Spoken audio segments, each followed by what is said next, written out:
జరగని వింతేమి కాదే ఇది పరిమళం వెంట పయనించే పరుగు తడబాటు పడుతోంది పరిణయం దాకా నడిపించే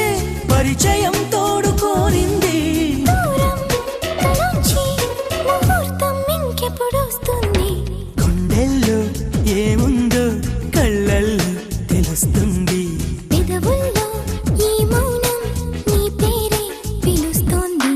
నిలవదు కథ హృదయం నువ్వు ఎదురుగా నిలబడితే కదలదు కథ సమయం నీ అలికిడి వినకుంటే కలవరమో తొలివరమో తెలియని తరుణమిది